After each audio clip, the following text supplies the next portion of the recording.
Hello बच्चों, आज हम लोग एसिड बेस कॉन्सेप्ट के कुछ क्वेश्चंस करेंगे जो आपके एग्जामिनेशंस में आए हुए हैं। ठीक है, तो इसमें हम आपको एक क्वेश्चन हमने रेज किया था कुछ दिन पहले। तो उसमें आपको एक क्वेश्चन था, मैंने बताया था आपको कि आईआईटी में आया हुआ क्वेश्चन, और ये कई बार आया हुआ क्वेश्चन है कि क्वेश्चन क्या था, NCH3 thrice CH3 thrice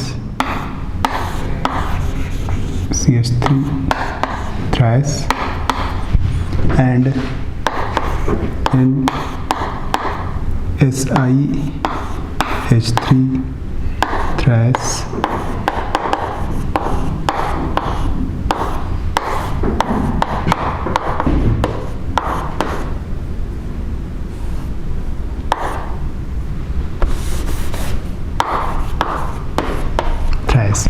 इसमें मैंने पूछा था आप लोगों से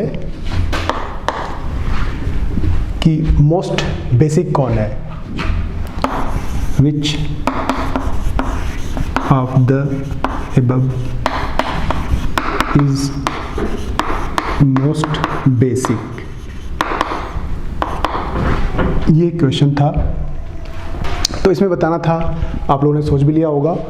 तो इसको देखते हैं हम लोग, क्योंकि मैंने वहाँ पे एक्सप्लेन नहीं किया, आप लोगों के लिए छोड़ रखा था, तो मैंने कहा कि इसका सोल्यूशन बना देते हैं जिससे आप लोगों को हेल्प मिल जाए। तो इसमें आपको देखना क्या है कि इसमें नाइट्रोजन के पास क्या है, लोन पेयर। ये बैक बॉन्डिंग के कॉन्सेप्ट हमने बताया था आप लोगों को, कि हमने बताया था आपको बैक बॉन्डिंग।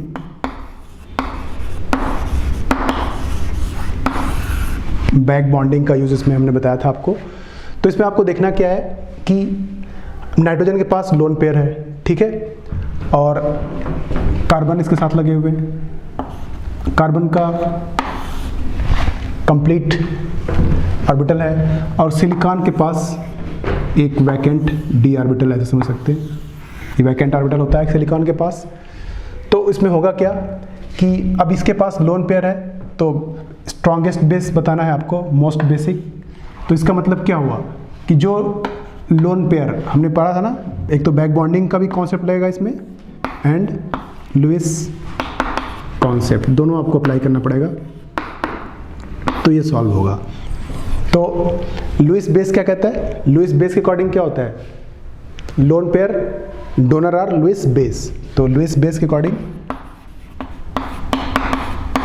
लुईस बेस क्या बताता है, lone pair donor are Lewis base and acceptors are acid. तो डोनर जो होगा वो बेस कहलाएगा। तो डोनेट करने का मतलब क्या होता है, डोनेट करने मतलब कि बाहर, ऐसा नहीं कि अपने घर में डोनेशन।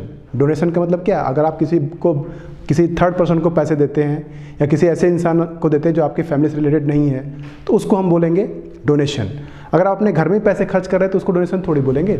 तो उसी तरह से इसमें देखना है हमें क्या, कि जो लोन पेयर है वो बाहर कितना किसको दे रहा है, कितना ज़्यादा दे रहा है, तो वो कहलाएगी उसकी बेसिसिटी अकॉर्डिंग टू लुईस। तो इसी बात को हमें देखना है यहाँ पे। अब यहाँ लोन पेयर यहाँ पे दोनों के पास है, ठीक है, दोनों एक ही फैमिली के, कार्बन ग्रुप का सिलिकॉन भी है, तो जस्ट इसके नीचे। तो अब देखना है कि कौन ज़्यादा डोनेट कर सकता है। तो अब इसमें खास बात क्या है कि यहाँ पे कोई वैकेंट ऑर्बिटल नहीं है, डी ऑर्बिटल, मगर सिलिकॉन के पास डी ऑर्बिटल वैकेंट है। अब ये क्या करेगा, अब इसके साथ बैक बॉन्डिंग बना सकता है ऐसे।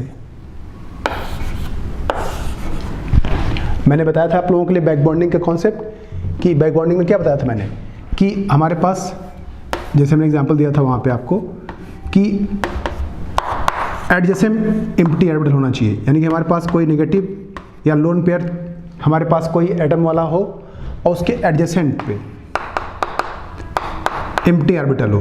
तो यहाँ पे बताया था मैंने कि यहाँ पे बैक बॉन्डिंग नहीं होगी, मगर यहाँ पे बैक बॉन्डिंग हो जाएगी। क्यों, क्योंकि इसके पास में है, वो इलेक्ट्रॉन ले सकता है, अगर कोई देने वाला हो तो उसको इलेक्ट्रॉन दे सकता है। तो ये वहाँ पे बात हमने समझाई थी आपको। तो इसके जस्ट ऑर्बिटल खाली होना चाहिए। तो यहाँ पे क्या है, इसके नेबरिंग एटम जो हमारे पास लगा है, जस्ट बगल वाला नेबरिंग एटम में क्या है, एक वैकेंट डी ऑर्बिटल है। तो ये इलेक्ट्रॉन यहाँ पे जा सकता है, और इसके अकॉर्डिंग क्या हो सकता है, बैक बॉन्डिंग हो सकती है बड़े आराम से। तो यहाँ पे बैक बॉन्डिंग का कॉन्सेप्ट यहाँ पे लग जाएगा। बैक बॉन्डिंग हम और डिटेल बात करेंगे जब हम लोग पढ़ेंगे केमिकल बॉन्डिंग, तो हाँ और डिटेल में बात करूँगा मैं आपसे। लेकिन अभी फिलहाल के लिए जानिए जो मैंने बताया था उसके अकॉर्डिंग कि अब यहाँ पे क्या है, लोन पेयर अब यहाँ अंदर में नहीं ले पा रहा है क्योंकि यहाँ जरूरत नहीं है, सभी कंप्लीट ऑर्बिटल इनका है। लेकिन यहाँ पे क्या वैकेंट डी ऑर्बिटल खाली होने की वजह से क्या हो रहा है कि यहाँ पे लोन पेयर जाने की पॉसिबिलिटी है।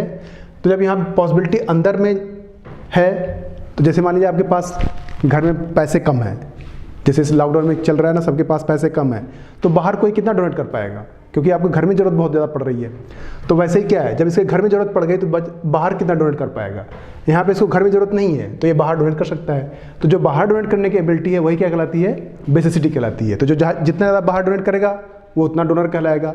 तो एन इसमें ज़्यादा डोनेट करेगा कि इसमें करेगा, वही आपको देखना है। तो यहाँ पे क्या हो रहा है, यहाँ का लोन पेयर क्या हो रहा है, अंदर ही इन्वॉल्व हो रहा है। तो इसका मतलब इसके बाहर जाने की टेंडेंसी क्या होगी, थोड़ा कम हो जाएगी। अब यहाँ पे अंदर ज़रूरत नहीं है इसकी, तो ये सारा का सारा क्या जाएगा, बाहर जाएगा। तो इस तरह से क्या हो जाएगा, ये ज़्यादा बेसिक हो जाएगा किसके, यानी इसको हम बोलते हैं फर्स्ट एंड इसको हम बोले सेकेंड। तो first is more basic than second, ये आपको याद रखना है। तो इसका आंसर ये होगा।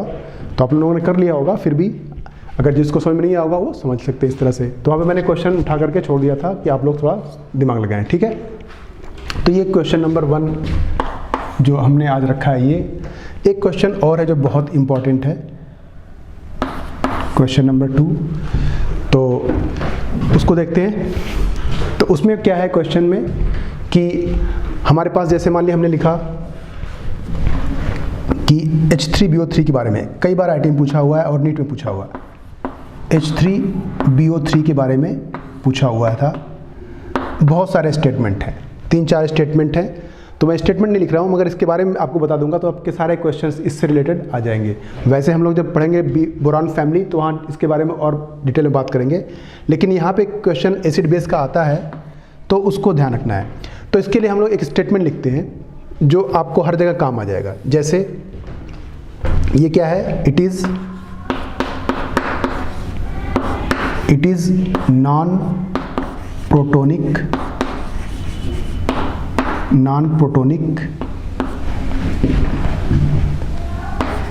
Week monobasic Lewis acid. ये स्टेटमेंट आपको याद रखना है इसके बारे में।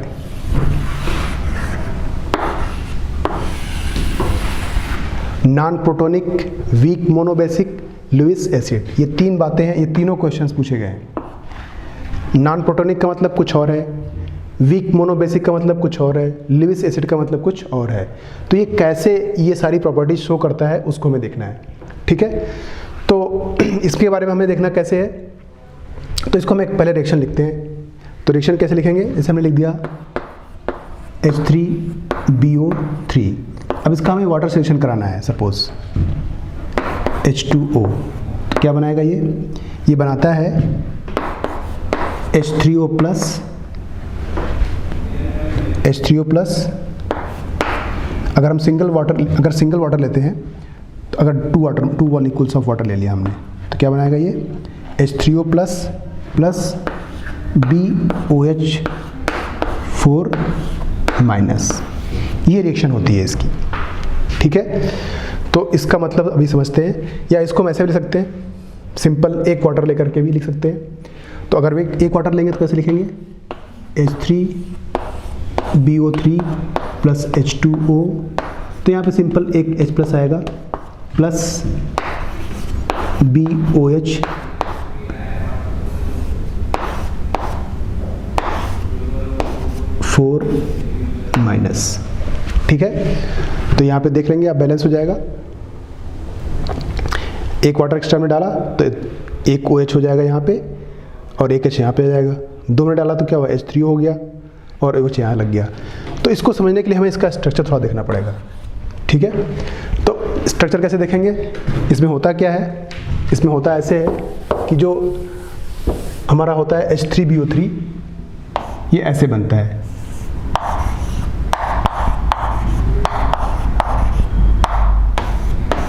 ये H3BO3 का ये स्ट्रक्चर होता है।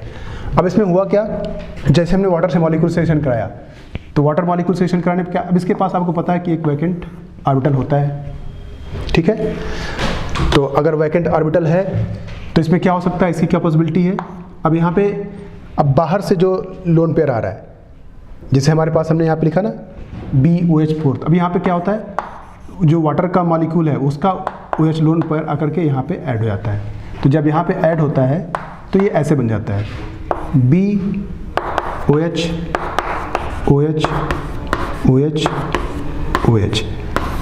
अब ये माइनस आएगा तो एक माइनस चार्ज लेकर के आएगा, ये माइनस चार्ज आ रहा है तो माइनस चार्ज इसके ऊपर, अभी तो न्यूट्रल था, जब नेगेटिव चार्ज लेकर के आएगा तो क्या होगा, एक नेगेटिव चार्ज इस पर आ जाएगा। अब लेकिन 3 OH तो पहले से थे, अब एक OH और आ गया। तो यहाँ पे आप देख सकते हैं क्या हुआ। अब ये क्या किया, नेगेटिव या लोन पेयर चार्ज एक्सेप्ट कर रहा है या लोन पेयर एक्सेप्ट कर रहा है, तो lone pair acceptors are Lewis acid. अभी हमने बताया था लुईस एसिड, तो ये क्या हो गया, लुईस एसिड है। क्यों, क्योंकि इसने वाटर में जब हमने इसको डाला तो इसने OH माइनस को एक्सेप्ट कर लिया, जब एक्सेप्ट कर लिया तो क्या हो गया, ये लुईस एसिड हो गया। ये बात समझ में आ गई होगी कि इसने क्या किया, इसने H नहीं रिड्यूस किया, इसका कोई H कम नहीं हुआ। देखिए आप, OH वैसे का वैसे ही था सारा H, इसने OH एक्सेप्ट कर लिया। ठीक है, अब यहाँ पे हम बोलते हैं क्या, नॉन प्रोटोनिक। ठीक है, नॉन प्रोटोनिक कहने का मतलब क्या है, इसमें से कोई प्रोटॉन नहीं निकल रहा है, यानी कि प्रोटोनिक एसिड का मतलब क्या, जो H रिलीज करे, जैसे हमने लिखा HCl या H2SO4, उसमें से वाटर हाइड्रोजन निकल रहा है, तो उसके हाइड्रोजन के निकलने की वजह से जो उसकी एसिडिटी होती है उसको हम बोलेंगे क्या, प्रोटोनिक एसिड। तो नॉन प्रोटोनिक इसलिए बोल रहे हैं कि इसके प्रोटॉन की वजह से एसिडिटी इसमें नहीं आ रही है, यानी कि इसका H नहीं लूज हो रहा है इसमें। देख रहे हैं HB3 में क्या हुआ, यहाँ पे जो H+ आयन आया है, ये जो H+ आयन आए हैं ये वाटर के हैं, इस वाटर ने क्या किया, OH दे दिया, एक H+ बचा रह गया, तो ये H+ जो आ रहा है ये वाटर का H+ है, न कि H3BO3 से निकल रहा है। तो इसका जो एसिडिटी आ रही है वो किसकी वजह से आ रही है, OH माइनस को एक्सेप्ट करने से आ रही है। तो ये तो एसिडिक हो गया, क्योंकि ये लुईस एसिड है, तो ये लुईस एसिड तो हो गया। नॉन प्रोटोनिक कहने का मतलब क्या, कि इसने प्रोटॉन नहीं लूज किया अपना, ये जो प्रोटॉन आया है ये किसका आया है, वाटर का आया है, तो इसलिए क्या हो गया, ये नॉन प्रोटोनिक। क्योंकि इसके H से अगर ये H रिलीज करता तब क्या होता था, प्रोटोनिक एसिड हो जाता, मगर इसने H रिलीज नहीं किया है, इसलिए क्या हो गया, ये नॉन प्रोटोनिक एसिड हो गया। ठीक है, अब यहाँ पे एक टर्म आता है वीक और एक आया मोनोबेसिक, ये 4 टर्म है समझ लीजिए, non protonic, weak, monobasic and Lewis acid.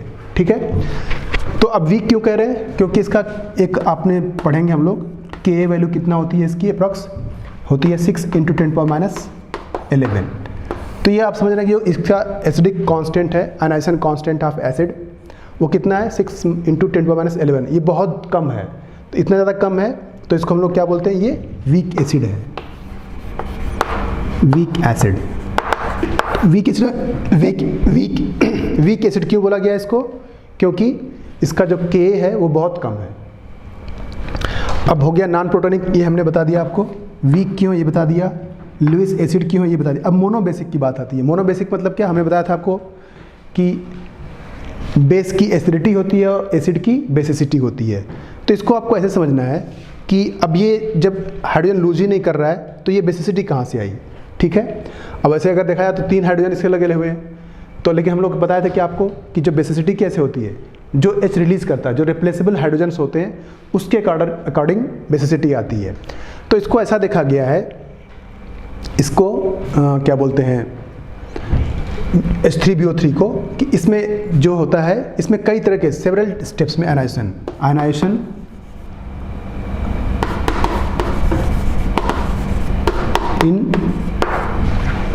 In several ways.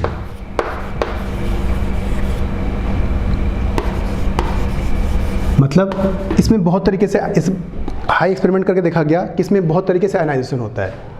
ठीक है, तो बहुत तरीके से आयनाइजेशन होने का मतलब क्या, कि ये ऐसे टूटता है, अगर इसके फेवरेबल कंडीशन बनाया जाए तो ये H3BO3 कुछ इस तरह से टूटता है, H3BO3 ये टूटता है H प्लस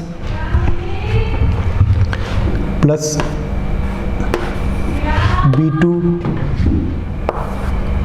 H2 सॉरी ये H प्लस बचा क्या H2 BO3 माइनस, यानी कि H3BO3 किसमें टूटा, H प्लस H2BO3 माइनस, इसमें टूट रहा है, तो यानी कि इसमें H एक टूटने की टेंडेंसी है, या इसको ऐसे लिख सकते हैं H3BO3 ये टूटता है H plus BO2 minus plus water, ठीक है, इस फॉर्म में ये टूटता है। तो इसकी वजह से क्या हो रहा कि यहाँ पे देख रहे हैं क्या, यहाँ पे H, यहाँ पे भी H एक निकल रहा है, रिप्लेस हो रहा है। तो जब भी ये टूटता है, अनाइज होता है, तो ये H के फॉर्म में ही टूटता है। तो इसका मतलब क्या हुआ कि एक ही H इसमें रिप्लेसेबल है, जिसकी वजह से क्या होती है, इसकी बेसिसिटी आती है। तो इसके लिए उसको हम क्या बोलते हैं, मोनोबेसिक एसिड। तो ये बहुत इंपॉर्टेंट कॉन्सेप्ट है H3BO3 का। कभी ऑप्शन में सिर्फ ये आंसर होगा, किसी में सिर्फ ये रहेगा, किसी में ये रहेगा, किसी में ये रहेगा। तो अगर हमने सबको मिला दिया तो इस पे जितने क्वेश्चंस आपके आएंगे H3BO3 के सारे आंसर आपके मिल जाएंगे बड़े आराम से। ये नीट में भी आया हुआ है, IIT में भी आया हुआ है। तो इसको आप ध्यान से देखेंगे कि H3BO3 को कैसे हमने एक्सप्लेन किया कि ये क्या है, non protonic weak monobasic Lewis acid. Lewis क्यों हो गया, क्योंकि वाटर में डालने के बाद क्या कर रहा है, ये OH एक्सेप्ट करके BOH4 माइनस बना रहा है, इसलिए क्या हो गया, ये लुईस एसिड हो गया। Lone pair acceptors are Lewis acid, ये लोन पेयर OH माइनस से एक्सेप्ट कर रहा है। मोनोबेसिक के लिए हमने बताया क्या कि ये सेवरल वेज में अनाइज होता है, और जितने वेज से अनाइज होगा वो उसमें क्या करता है, ये H प्लस आयन एक रिलीज करता है। जैसे इस तरह से रिलीज, इस तरह से ब्रेक होगा तो भी H प्लस से एक ही निकलेगा, ऐसे होगा तो भी, और भी बहुत वेज हैं, मगर मैंने बस 2 ही लिखे हैं आपको समझने के लिए। तो सब में क्या हो रहा है, सिर्फ एक ही H निकल रहा है। तो एक H निकल रहा है, इसका मतलब क्या हुआ, रिप्लेसेबल हाइड्रोजन कितने इसमें 1 है, इसलिए क्या हो गया, ये मोनोबेसिक हो गया। वीक हम क्यों बोल रहे हैं, क्योंकि इसका K वैल्यू, यानी हमने यहाँ पे पहला पॉइंट, दूसरा पॉइंट, ये तीसरा पॉइंट हमने लिख दिया आपको, ठीक है। नॉन प्रोटोनिक का मतलब यहाँ पे क्या है, वीक क्यों हो गया, क्योंकि K वैल्यू बहुत कम है। नॉन प्रोटोनिक इसलिए बोल रहे हैं क्योंकि इसका H वाटर से में डालने के बाद इसका H नहीं निकल रहा है। हमने जब वाटर में इसको डाला तो H किसका आ रहा है, H प्लस, ये वाटर का है न कि इसका है, इसलिए क्या हो गया, ये नॉन प्रोटोनिक एसिड। तो ये H3BO3 के लिए बहुत इंपॉर्टेंट है एसिड बेस में, इसको आप लोग नोट करेंगे। फिर आगे देखते हैं।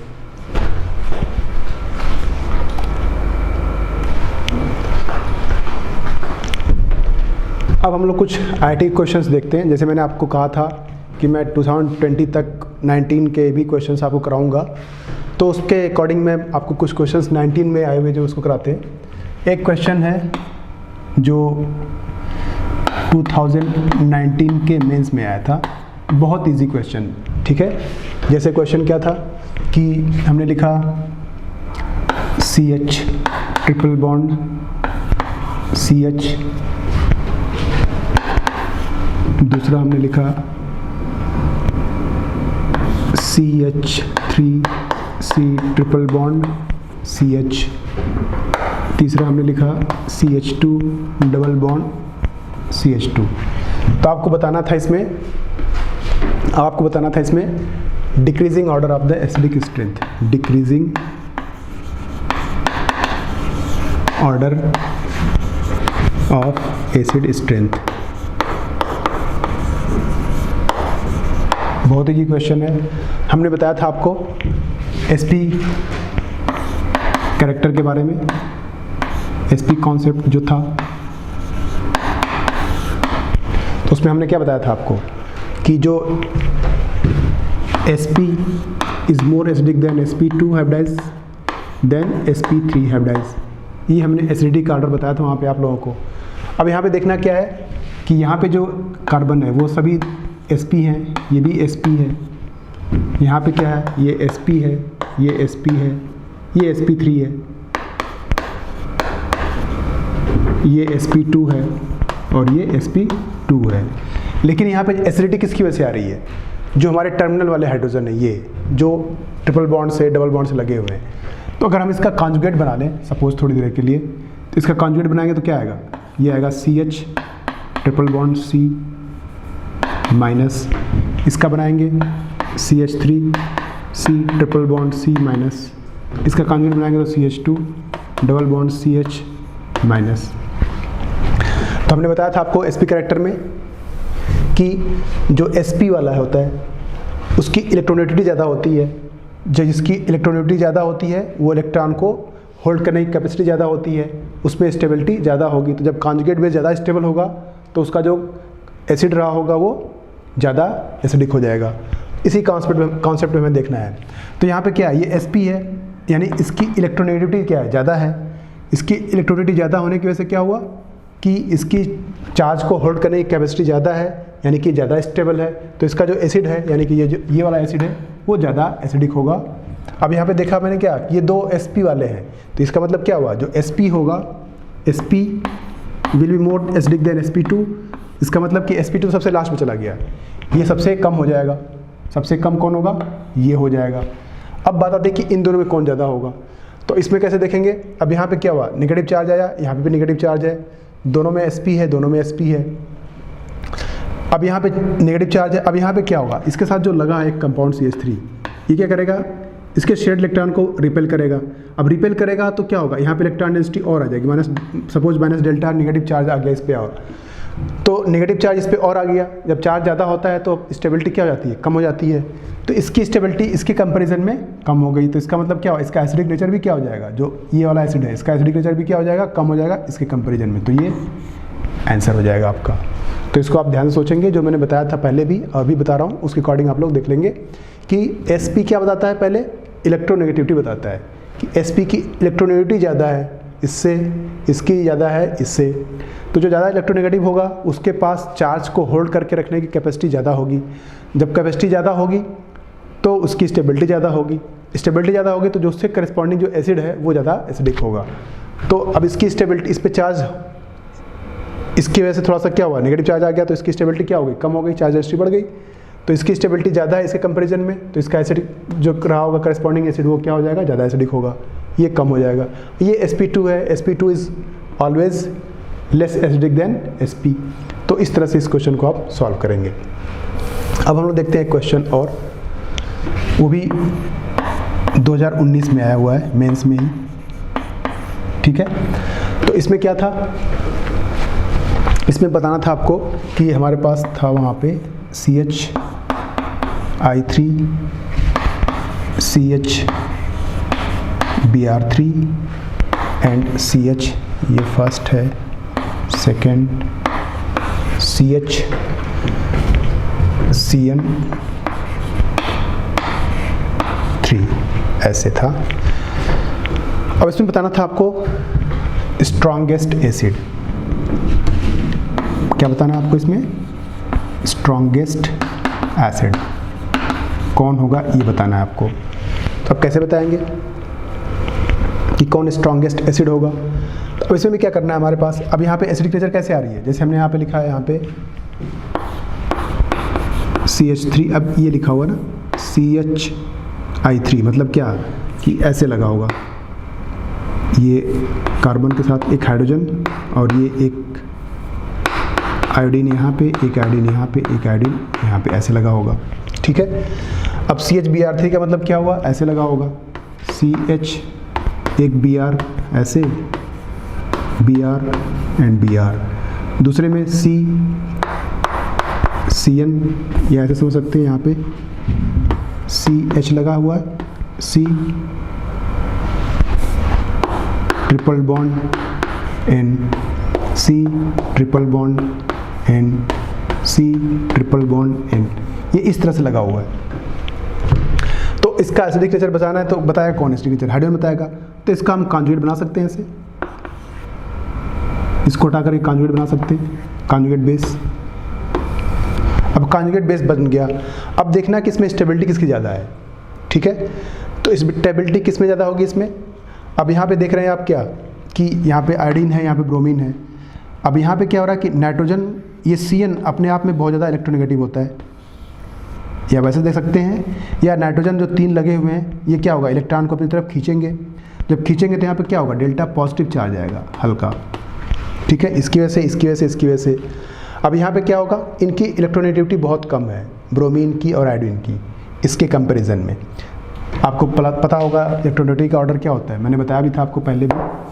आपको रखेंगे क्या, फ़ोन कॉल से याद रखेंगे, फ़ोन कॉल, ठीक है। तो ये सबसे ज़्यादा इंपॉर्टेंट पॉइंट है जिसको आपको याद रखना है। फ्लोरीन का सबसे ज़्यादा इलेक्ट्रोनेगेटिविटी, फिर ऑक्सीजन का, फिर नाइट्रोजन एंड क्लोरीन, ये दोनों कभी बराबर कभी ज़्यादा ऐसे होते रहते हैं। तो इसमें नाइट्रोजन की सबसे ज़्यादा इलेक्ट्रोनेगेटिविटी है, पहली बात। दूसरी बात, इनकी बहुत कम इलेक्ट्रोनेगेटिविटी है, ये 3 लगे हुए हैं, तो यहाँ पे पॉजिटिव चार्ज आ जाएगा पार्शियल, तो पार्शियल पॉजिटिव चार्ज आएगा तो चार्ज डेंसिटी क्या हो गई, इनके कंपैरिजन में यहाँ पे ज़्यादा कम होगी। ज़्यादा कम होगी तो क्या हो जाएगा, इसका स्टेबिलिटी क्या होगी, बढ़ गई, तो इसका एसिडिक नेचर क्या होगा, सबसे ज़्यादा हो जाएगा, यानी कि कौन सा हो जाएगा एसिड का, third one, this one will be the